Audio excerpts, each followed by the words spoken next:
Hello, everybody. Welcome to the Hearts to Mom podcast. I'm Lauren Rose, and today's guest is Patrick Kucharson. He's a professional gift coach. Patrick is naturally an average gift giver, according to him, but he's honed shortcuts for consistently outperforming his nature. He now coaches others to do the same by running the free Better Gift Coach newsletter, a weekly 1-minute shortcut to always having awesome gift ideas well in advance. He enjoys sharing stories of the best gifts people have ever received or given, and providing guidance on how others can replicate them. Thank you for coming on. I think this is such an interesting topic. Thanks for having me, Lauren. I'm excited for our conversation. So let's start with just tell us about some of the best gifts that you've heard of and why they were great. Okay, well, we do a new one a week on the Better Gift Coach newsletter, so I have a ton of them. Let's play Choose Your Own Adventure, Lauren. So, do you want a Hallmark-worthy story? Do you want a practical story or a fun gift story? Oh, let's go with a fun gift story. Okay, everyone picks that one, and I understand why. Okay, so I have a friend named Nick, and Better Gift Coach all started because I wanted to be a better gift giver myself. And as you mentioned in my intro, I fancy myself by nature an average gift giver. So when I wanted to be a better gift giver, I started asking people in my lives like, hey, what's the best gift you've ever received or given? And then I would just copy those gifts in my own way for the own people in my life. And then once I got a library large enough, I started sharing them in the newsletter. So that's kind of the origin story. So this goes back to one of the very first stories that I shared from my own personal conversations with people in my circle. Now, the newsletter there's tons of subscribers, and they're often submitting, subscribers I don't know are submitting their best gifts stories. But this particular one is from my friend Nick. So my friend Nick, and he set this gift up years in advance. Okay. Oh, wow. So whenever he'd go out to dinner with his wife at a restaurant, and I think this goes back to even when they were dating, he would be conscious about taking a picture of her eating food that she really enjoyed. She has a good sense of humor, so they probably weren't the most flattering pictures. There was probably sauce on her face, her eyes might have been closed, but they were just funny, cute pictures that they could share. And then he would make a point of recording, what the meal was, or what the particular item that she was eating was that she was enjoying. And then he would either track down the recipe from the restaurant or track down a similar recipe online. And then after years of doing this, he was able to surprise her with a recipe book or a cookbook. And if you can imagine, you open the book and you're looking at the 2 pages when it's flat on its back. One side of the page would be the gift recipe, or sorry, the recipe for the food recipe. And the other side would be the picture of her enjoying the meal. So now they always get to go back and enjoy those memories through the food that they make through this recipe book, but also, just see the picture and go back to those moments. So that's a fantastic gift, in my opinion. No, that is so creative. And I love that what he was doing was observing things that she liked and remembering those, not only remembering those, but documenting those and then going the extra mile to find the recipe and even make a book. That's really fantastic. Absolutely. And then one other fun gift that I'll share, and then we can get into the Hallmark or the practical gifts, or we can go anywhere you want. But I wanted to make this relevant to your audience. So I'm someone who has not experienced chronic illness or pain in my life so far. But I do imagine that there are times when you are just laying in bed and you just don't want to get out of bed. And I'm guessing you're looking for some form of entertainment while you're doing that. I'm sure you can only watch, so many episodes of House Hunters, which is what I would be doing. So we have a subscriber who has an elderly mother who spends a lot of time, stationary. So what the subscriber did for her mother 2 Mother's Days ago is she knew that her mother enjoyed doing the New York Times crossword puzzles. So this subscriber created her own crossword puzzle for her mother that was related to the mother's life and the people the mother knew and the inside jokes that they shared together. And the mother just loved it so much. So I thought that was a fun, very thoughtful gift. And I think it would also be a good gift for someone who's spending a lot of time stationary. I completely agree because you're right. We do spend an awful lot of time in bed, and TV gets really boring. And, one of the best gifts that I've heard of was on the radio where one of the DJs, that she tore off in one of those daily calendars all the Mondays for the whole year and gave her mom all of her Mondays for that year and called it Mondays with Mama.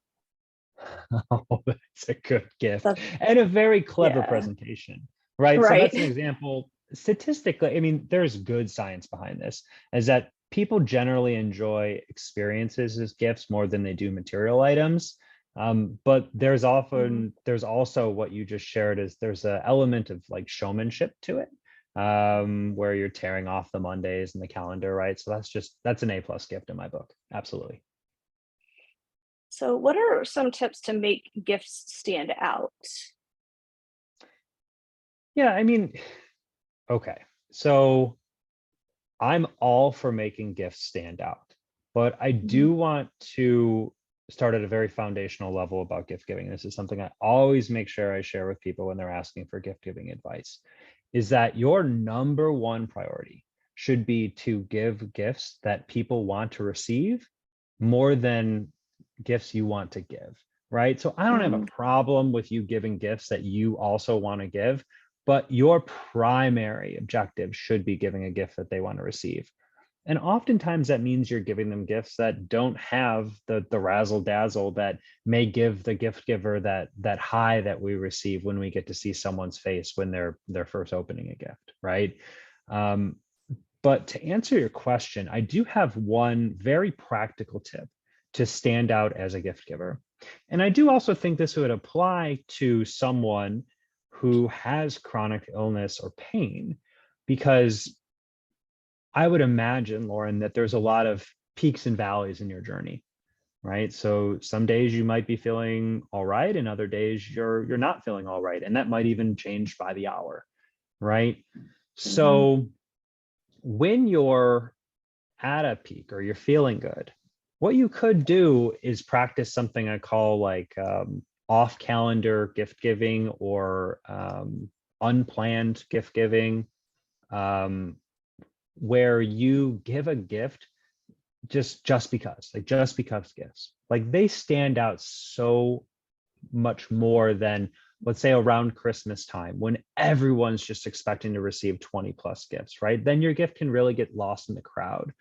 But if you're giving just because gifts, or off calendar gifts, as in like giving for, let's say, a non-traditional gifting holiday, like St. Patrick's Day, for instance, if you're making that your gifting holiday with someone, and you make sure you give them a gift on that day, or certainly just because surprise gifts work too, it's a simple, practical way and a fun way to stand out as a gift giver.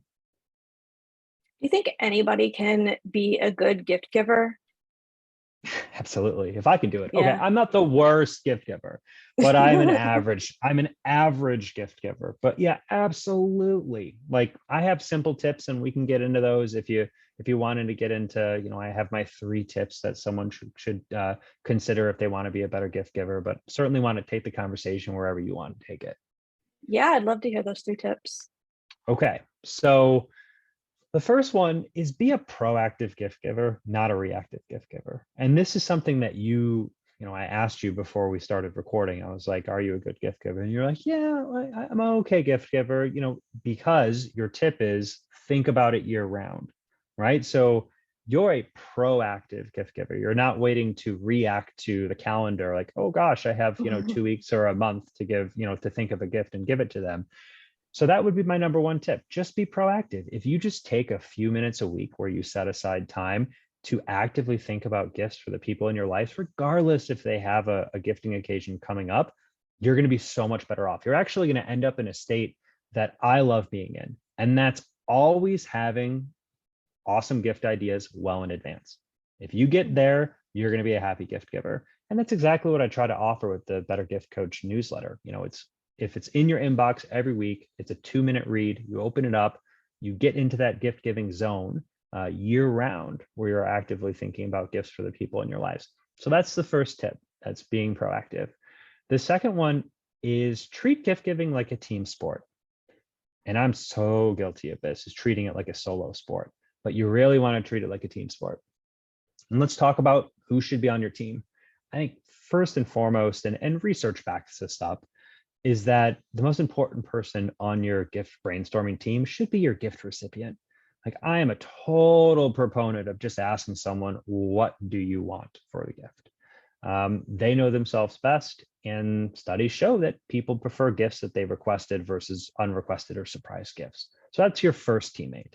Your second teammate would be like their friends and family. Like, I've won brownie points by just reaching out to, and it's not the reason I'm doing it, but reaching out to my wife's sister or friends and just being, hey, can you think of any good gift ideas for, my wife, her birthday is coming up in, 2 or 3 months.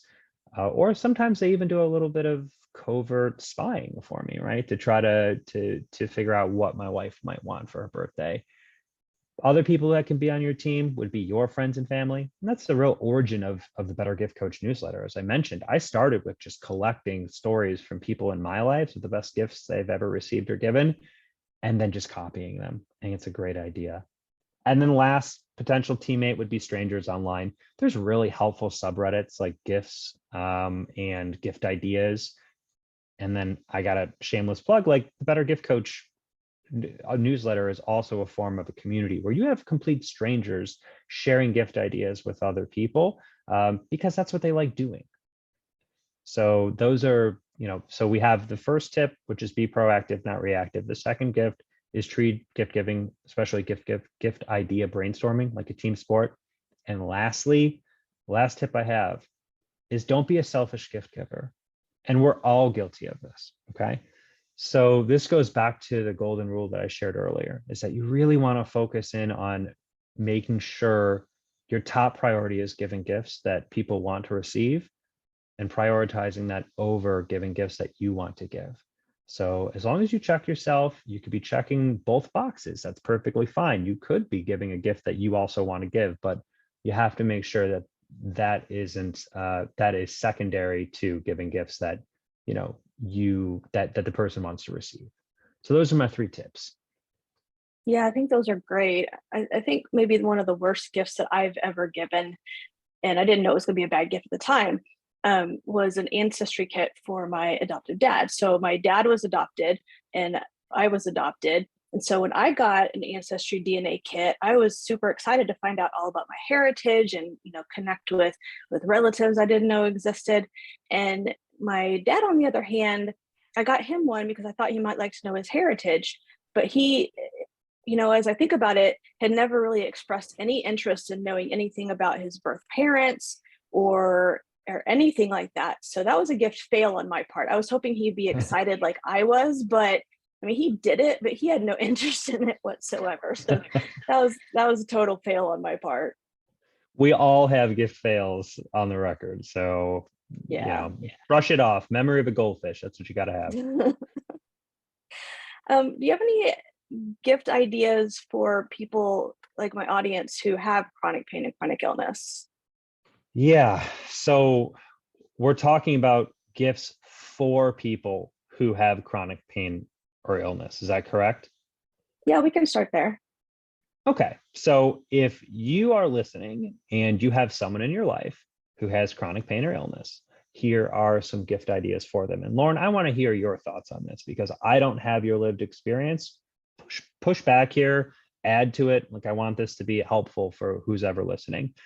So top of the list, and I think I mentioned earlier already that experiential gifts statistically are favorable to material gifts. So time and just being there and spending that time in the way that the person wants to spend time, I think is a fantastic gift. So even if it's just coming over and, sitting with each other and just having a conversation, often that's some of our best memories and a true gift within itself. Some other ones that I thought about, again, we're going back to that, unfortunately, there are a lot of people who spend a lot of time just laying in bed, right? And thinking about how to entertain them in creative ways. So let's bring back music playlists or mixtapes, as you and I used to call them back in our day, Yeah. right? So I think that's so cool to still make someone a playlist, and it's it's never been easier. I mean, back in the day, you'd have to listen to the radio and hit record when a song came on, and then make sure all the timing is right on the tape, and then CDs came by and made it a little bit easier. But it's never been so easy to just make someone a YouTube playlist, which is completely free, and then just send them the link, right? So I think that's a fantastic gift. The crossword puzzle idea that I just shared earlier, that was one that I jotted down that I think would be a great gift. A really popular gift in the Better Gift Coach community is more like memory letters or memory slips, as I call them. So there have been several subscribers who have done this, where they have, I'll use a specific example that I just featured in the newsletter. So someone, for their father's birthday, their father was turning 60, and they went back and connected with people from the father's life, going all the way back to childhood. And they had them submit best memories that they had of spending time with their father. And they just put that in a jar and shared that with him. Right. So he got to open them at his own leisure and just go back down memory lane. I think nostalgia is such an important lever in giving good gifts if you can pull it. So yeah, well, we could stop there. I have a longer list, but do you have any reactions to those gift ideas? Yeah, I like them a lot. I love the crossword puzzle idea, and I really love the playlist idea because it is so easy to do, and it is a form of entertainment. And then, when they listen to those songs in that playlist, they're going to think of the person that gave it to them. So that's just going to, help build that relationship. So I think those are really good. You kind of spurred my brainstorming when you were talking about experiences. I was thinking, a massage is usually a good gift for people with chronic pain. And, talking about us, being in bed a lot, any kind of subscription for entertainment, so like a Kindle membership or a subscription to Netflix that somebody else is paying for, anything like that would be fantastic too. That was on my list. Yeah, absolutely. Yeah. Like, especially subscriptions, or the blank of the month, like not the jelly of the month, but we'll use the jelly of the month example, like something to look forward to, Mhm. right? I think would also be cool. Anyone in any they're experiencing anything in life, even if you're not experiencing chronic pain or illness, knowing that something's coming on, every month on whatever the 10th day of the month, right around there, and getting excited for that. That's just the gift that keeps on giving year round. So I agree with you. Yeah, and I think that's a really good point because when you do live with chronic pain or chronic illness, there's not often a lot to look forward to. So I think anything like that is fantastic idea. Great. What about gifts that people with chronic pain who are laying in bed all day and can't necessarily go shopping at the mall for lots of gifts? Do you have ideas for those kind of people? Yeah, I have some practical tips that just are general tips, but I also have a couple gift ideas. So one, and you and I have already touched on this, but I think it's so important that I'll keep touching on it, is just be Mm. proactive. So when you are feeling good, take advantage of that. Like, I don't care if Christmas is, half a year away. Like, go ahead, and if you feel great, start brainstorming gifts now. You'll thank yourself, in December, especially if you find yourself in December not feeling all that well, right? So just being proactive would be my number one tip for anyone.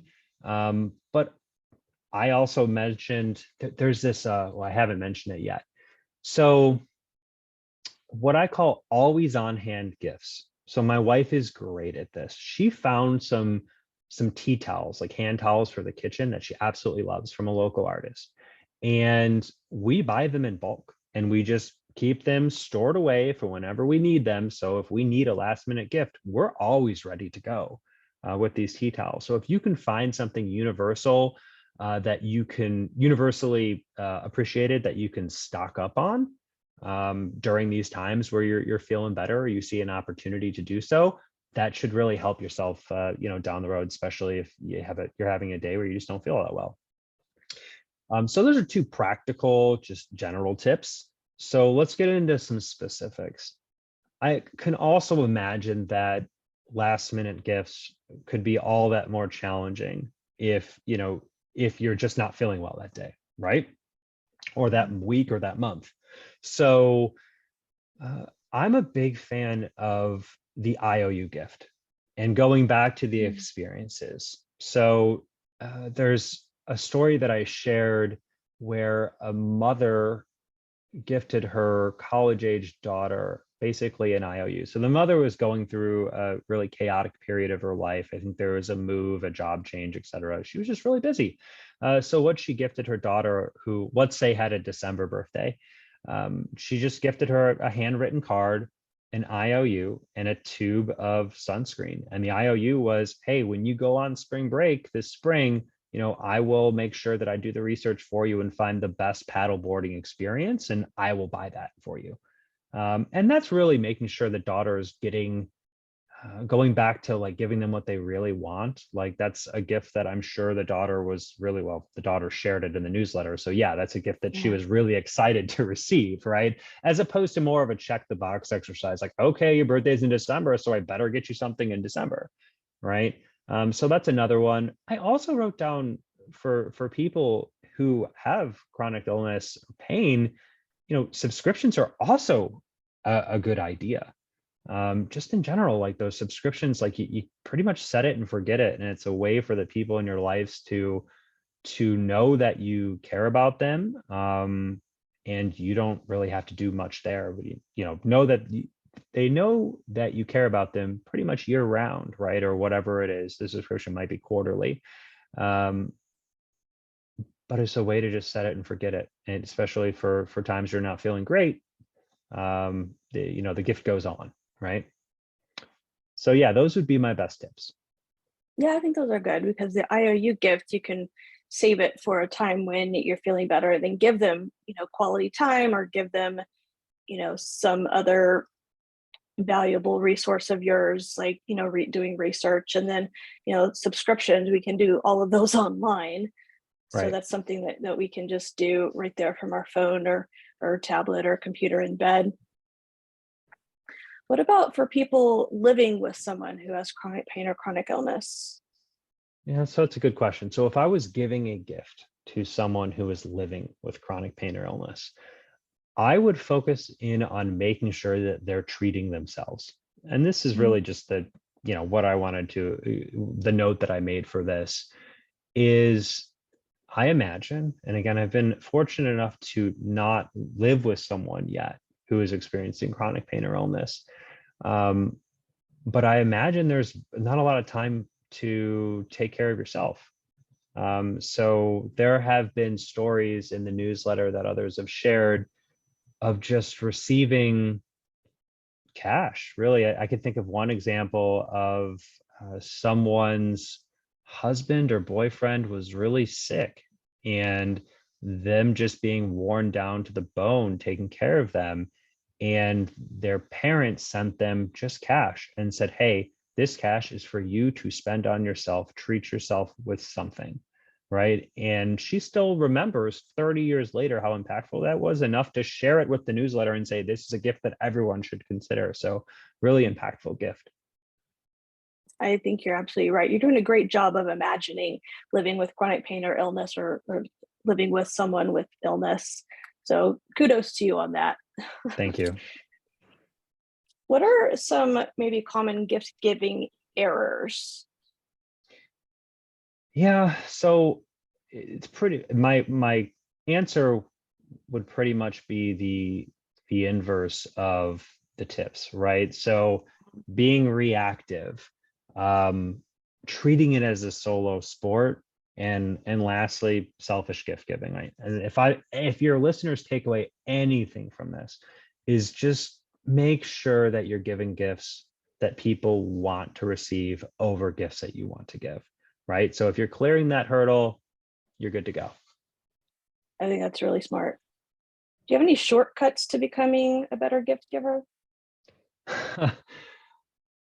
Yeah, I mean, that's what the newsletter is trying to do, right? So within the newsletter, the whole design of it being a free weekly newsletter is that you're going to receive it once a week. You're going to receive an email from Better Gift Coach. It's going to be a really quick read, 2 to 3 minutes max.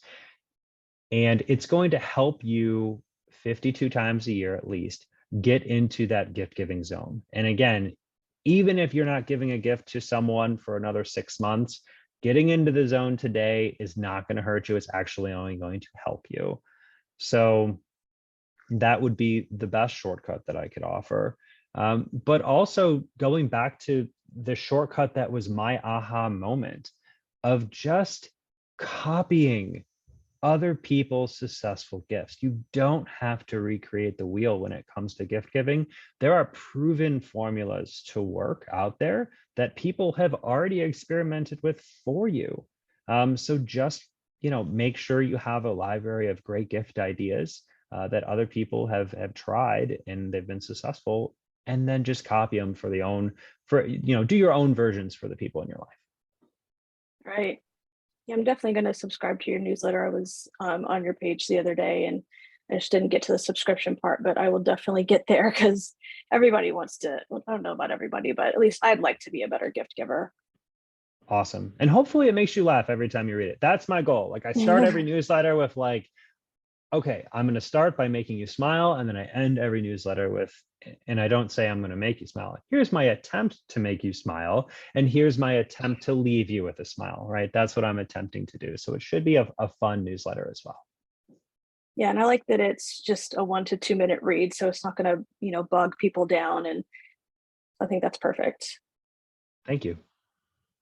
And so let's talk for just a second about receiving a gift. What are some ways that we can thank someone for a gift? Okay. So how do I want to word this?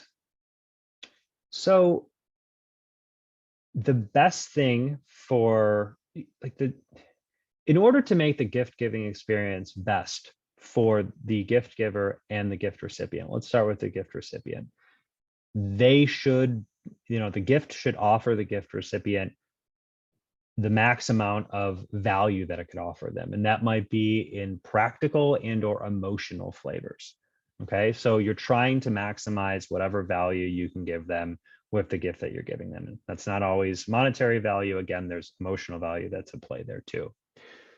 Now, when we're talking about how the gift giver can have the best experience, that should be getting to witness the gift recipient recognize the value of their gifts, right? So I don't want to get too technical, so I'll give a specific example. And this is one of the stories that I shared in the newsletter of an aunt and her niece who don't have much of a relationship because the aunt lives out of state. So the niece, was a gift giving ally and just sent a link that said, hey, you're going to buy me a Christmas gift. I want this green sweater in this size from this place. Like, okay, fine. So the aunt goes ahead and buys that sweater and presents it to her on Christmas. You'd think that sounds just like an everyday gift giving transaction. But what the niece did next is the exceptional part that I think I would want listeners to take away from this about how to be an awesome gift recipient is that going forward, whenever the niece was wearing that sweater, she would take a picture of herself in that sweater and send it to the aunt. So the gift was way much more than the sweater, and it produced this kind of reoccurring bonding experience that they have with each other that has gone on for years now. So yeah, as a gift recipient, just try to do your best to invite the gift giver into the value that you're experiencing from their gift. I think that's a really cool idea. I love that. Yeah. And that sounds like it started building their relationship so that they became closer over time. Totally. I mean, I'm sure we both, I know that I do, and I'm sure you do too, of just experiences where it feels so good to give someone a gift and then see them using it in everyday life, even if it's like a Hmm. year or two later, right? You still get that gift giver's high from witnessing that. It's just such an awesome experience. So, you know, if gift recipients can kind of go out of their way sometimes to be intentional and make sure that the gift giver is seeing the value that their gift has offered the recipient, I think that's awesome. That's really cool. Well, I guess it's about time to wrap up. Thank you so much for coming on. Where can we find out more about you and get your newsletter? Yeah, absolutely. So just go to bettergiftcoach.com. Again, that's bettergiftcoach.com. It's a free weekly newsletter that's a 2-minute shortcut to always having awesome gift ideas well in advance. Love it. Well, make sure to subscribe to this podcast so you don't miss any health, parenting, or life advice. For my freebie, 30 ways to relieve pain without taking a pill, go to ithurtstomom.com/tips. If you have any comments, suggestions, or want to be on this podcast, please email me at ithurtstomom@gmail.com. I wish you all a blessed and pain-free day. Bye.